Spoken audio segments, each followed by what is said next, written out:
এই 1 কেজি বাটা মাছ নিয়ে নিয়েছি। দেখো একদম একদম ছোট ছোট সাইজের টাটকা বাটা মাছ নিয়ে নিয়েছি। আজকে তোমাদের ডাঁটা দিয়ে বাটা মাছের ঝোল করে দেখাবো। আর হলুদ আমি দিয়ে দিয়েছি। এবার লবণ হলুদ দিয়ে মাছগুলোকে খুব ভালোভাবে আমি মাখিয়ে নেবো, যাতে সব কটা মাছের গায়ে লবণ আর হলুদ লেগে যায়। আর এখানে দেখো কড়াই বসিয়ে দিয়েছি। কড়াইতে আমি তেলও দিয়ে দিয়েছি, গরম হয়ে গেছে তাই। এবার আস্তে আস্তে মাছগুলোকে আমি এখানে গরম তেলে দিয়ে দেবো, মানে মাছগুলোকে ভেজে নেব। ছোট ছোট মাছ অনেকগুলো করেই একসাথে ভাজা যাবে। এইভাবে মাছগুলো দিয়ে মাছগুলো সম্পূর্ণ ভেজে নেব। এইভাবে সম্পূর্ণ লাল লাল করে ভেজে নিয়েছি। দেখো এখানে মাছগুলো কিন্তু আমি ভেজে নিয়েছি। এবার মাছ ভাজার পরে আরও বেশ কিছু তেল আছে। এবার আমি তেলের মধ্যে এই বড়িগুলো দিয়ে দেবো। এই বড়িগুলো কিন্তু কুমড়োর বড়ি, এমনি বিউলি ডালের বড়ি নয়, কুমড়োর বড়ি। এই বড়িগুলো আমি একটু ভেজে নেবো লাল লাল করে। ভেজে নিয়েছি। ভেজে আমি আরও অল্প একটু তেল আমি কড়ার মধ্যে দিয়ে দিয়েছিলাম। এবার আমি দিয়ে দেবো কালো জিরে। এটা গরম হয়ে গেছে। এবার আমি কালো জিরেটা দিয়ে দিলাম। কালো জিরেটা ভাজা হয়ে গেছে, গন্ধ বেরিয়ে গেছে। এবার আমি এর মধ্যে দিয়ে দেবো এই আলু আর ডাঁটা। এই ডাঁটাগুলো কিন্তু সজনে ডাঁটা না, এই যে শাকের যে ডাঁটাগুলো হয় এই ডাঁটা। তো এগুলো এবার আমি তেলের মধ্যে দিয়ে এগুলো ভেজে নিই।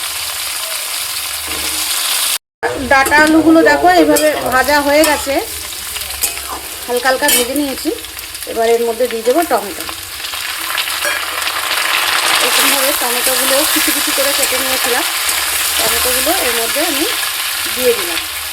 এবার টমেটো দিয়ে দেওয়ার পরে আমি লবণ দিয়ে দেবো। এতক্ষণ তো আমি লবণ দিইনি, যাতে টমেটোগুলো খুব তাড়াতাড়ি নরম হয়ে যায়। কাঁচা টমেটো যতক্ষণ না গন্ধটা যাবে ততক্ষণ কিন্তু ভেজে নিতে হবে খুব ভালোভাবে।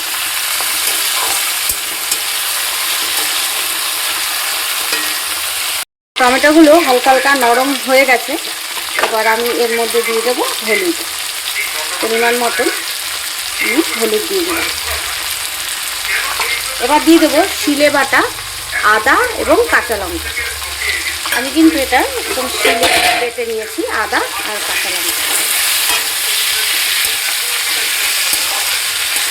দিয়ে ভালো করে কিন্তু মশলাটা কষিয়ে নেব। আর কাঁচা লঙ্কা দিয়ে ভালো করে কষিয়ে নিয়ে এবার আমি এই জিরের গুঁড়োটা দিয়ে দেবো। এই জিরের গুঁড়োটা আমি জল দিয়ে গুলে রেখেছিলাম। তো এই জল দিয়ে গুলে রেখে কিছুক্ষণ একদম ভিজে গেছে, তারপর আমি দিয়ে দিলাম। এবার জিরের গুঁড়োটা দিয়ে একটু কষাবো। এই জ্যান্ত মাছ ডাঁটা দিয়ে রান্না করলে না খেতে ভীষণ ভালো লাগে, খুব ভালো লাগে।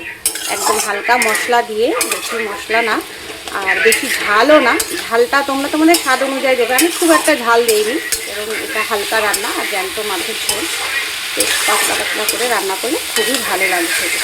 এবার আমি জিরের গুঁড়োটা দিয়ে একটু কষিয়ে নেব। এইরকম একদম তেল ছেড়ে দিয়েছে মশলা। এবার একটু জল দিয়ে দেবো, না হলে এবার কিন্তু পোড়া লেগে যেতে পারে মশলাতে। তো আমি এবার জল দিয়ে আগে আরেকটু কষিয়ে নিই, একটু নাড়িয়ে নিই। তারপর যতটা আমার ঝোলের প্রয়োজন হবে ঠিক ততটাই আমি জল দিয়ে দেবো। দেখো এরকম সুন্দর বেশ মাখা মাখা হয়ে গেছে। মশলাও পোড়া লাগেনি, যেন মশলা পোড়া না লাগে। মশলা পোড়া লাগলে সেইটা খেয়াল রেখে তোমরা জল দিয়ে দেবে। দেখো এবার জল দিয়ে দেবে।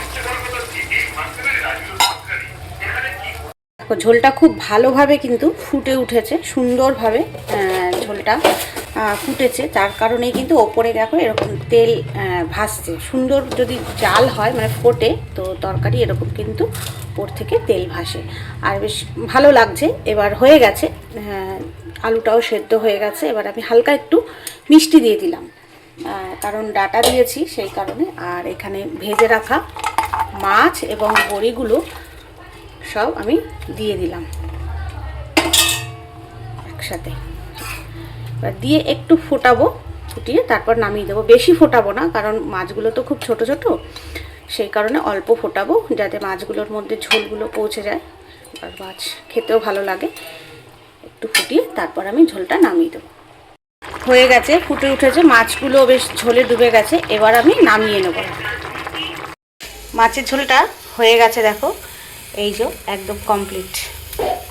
আমি এখানে বড়িগুলো দিয়ে দিয়েছিলাম। বড়ি দিয়ে এরকম ডাঁটা আলু দিয়ে বাটা মাছের ঝোল করলে খেতে কিন্তু ভীষণ ভালো লাগে। দেখো একদম কমপ্লিট হয়ে গেছে মাছের ঝোলটা, কত সুন্দর লাগছে দেখতে, এবং মাছগুলোও বেশ ভালো জ্যান্ত টাটকা মাছ ছিল। এরকমভাবে হালকা পাতলা ঝোল করলে এই গরমে খেতে কিন্তু ভীষণ ভালো লাগে।